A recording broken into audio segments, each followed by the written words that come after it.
Assalamualaikum warahmatullahi wabarakatuh. Baiklah teman-teman, pada kesempatan ini mari kita lanjutkan pembahasan kita yang terkait dengan analisa regresi linear berganda. Pada sesi sebelumnya telah kita kupas habis terkait dengan uji instrumen yang meliputi uji validitas dan uji reabilitas. Pada uji validitas, semua instrumen dalam variabel X1, X2, X3, dan Y kita nyatakan valid. Hal tersebut didukung nilai persen korelasi di atas nilai R tabel. Dalam uji reabilitas, semua variabel kita nyatakan reabel karena nilai reabilitas statistiknya di atas 0,6. Selanjutnya pada sesi berikutnya kita bahas terkait dengan uji asumsi klasik, di mana semua data memiliki distribusi yang normal. Hal tersebut didukung nilai dari grafik PP plotnya, di mana sebarannya mengikuti garis normal, dan juga didukung nilai uji Kolmogorov-Smirnovnya, yang mana pada uji Kolmogorov-Smirnov memiliki nilai asumsi totalnya lebih besar daripada 0,05. Pada uji multikolinitas tidak terjadi multikol di antara variabel bebasnya karena pada nilai VIV-nya masing-masing variabel memiliki nilai di bawah 10 dan nilai toleran di atas 0,1. Selanjutnya pada uji heterokedasitas tidak terjadi persoalan heterokedasitas karena kita lihat dari nilai atau sebaran data starter plotnya, dia menyebar tidak membentuk pola tertentu, dan juga didukung hasil analisa regresi berganda antara variabel bebas terhadap ABS res, di mana masing-masing variabel memiliki tingkat signifikansi lebih dari 0,05. Oke, pada sesi ini kita lanjutkan pembahasan kita. Sebelumnya silakan dibuka lebih dulu datanya. Baiklah, langsung silakan Anda klik analyze, kemudian pilih regression, pilih linear,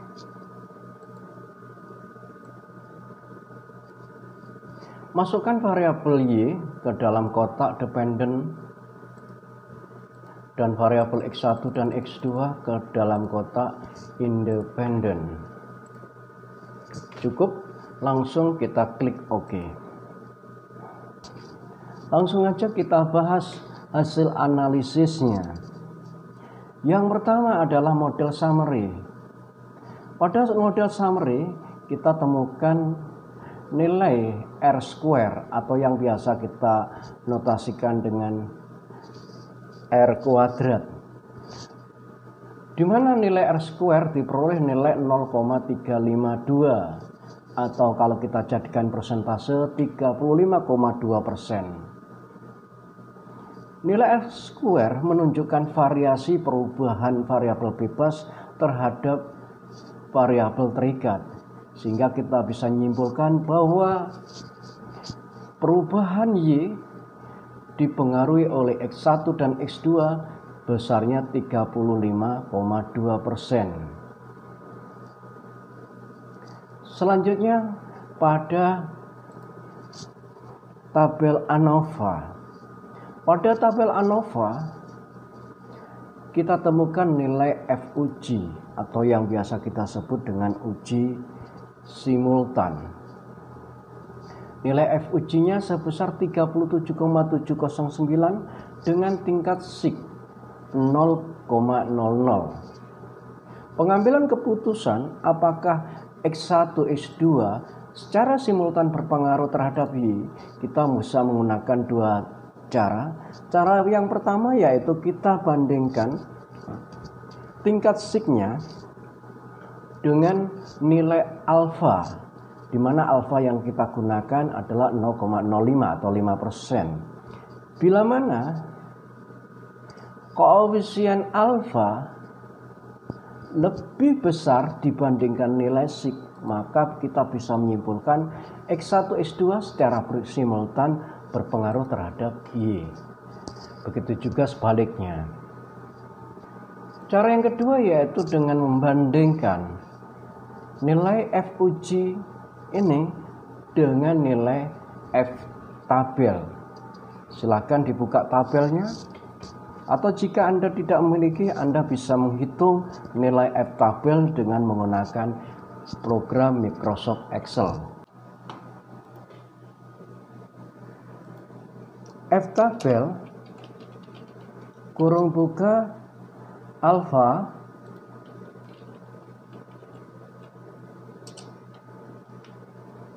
kemudian titik koma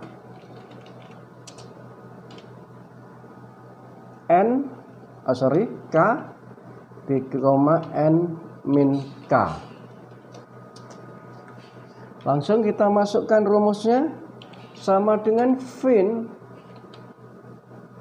kurung buka alfanya adalah 0,05, K jumlah variabel bebas. Jumlah variabel bebasnya 2, yaitu X1 dan X2, titik koma N adalah jumlah observasi. Jumlah observasinya ada 142, dikurangi 2 tinggal 140. Dengan demikian kita peroleh nilai F tabel 3,06.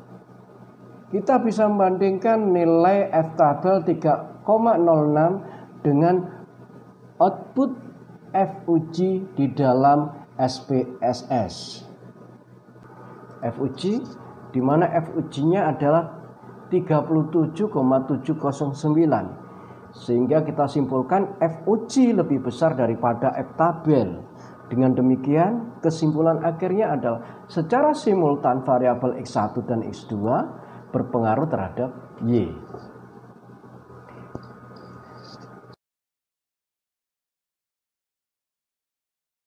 Selanjutnya pada tabel koefisien. Pada tabel koefisien kita bisa menyusun persamaan regresi linear bergandanya.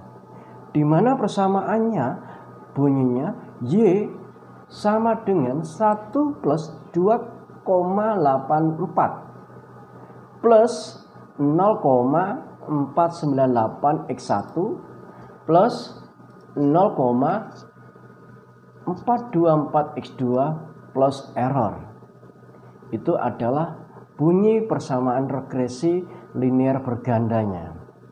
Selain persamaan regresi linear berganda, kita juga bisa memperoleh nilai T uji dari masing-masing variabel, di mana T uji menggambarkan pengaruh secara parsial terhadap variabel Y.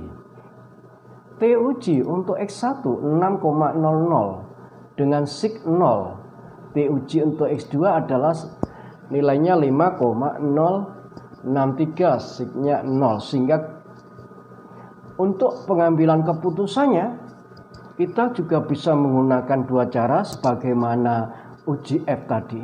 Yang pertama yaitu kita bandingkan nilai sig dengan alfanya, di mana untuk variabel X1 signya 0,0 sementara alfanya 0,05, sehingga alfa lebih besar daripada sig, sehingga kita bisa memutuskan bahwa X1 secara parsial berpengaruh terhadap Y. Demikian pula untuk X2, alfa lebih besar daripada sig, sehingga kita bisa menyimpulkan X2 berpengaruh terhadap Y. Ini cara yang pertama. Cara yang kedua yaitu kita bandingkan nilai T hitung ini dengan T tabel, di mana kita bisa menghitung nilai T tabel dengan menggunakan Microsoft Excel. T tabel alfa titik koma, N min K min 1 tutup kurung.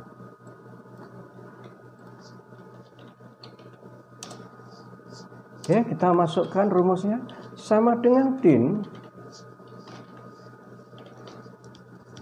Alfanya adalah 0,05. N jumlah observasinya 142 dikurangi K-nya 2 sehingga tinggal 140 dikurangi 1 sehingga di sini tinggal 139.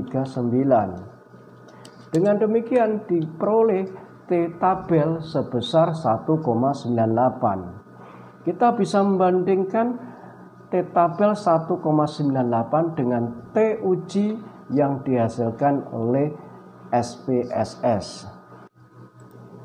Di mana nilai T uji baik X1 maupun X2 masih lebih besar dari 1,98. Dengan demikian secara parsial baik X1 maupun X2 kita simpulkan berpengaruh terhadap Y. Cukup sekian pembahasan kali ini.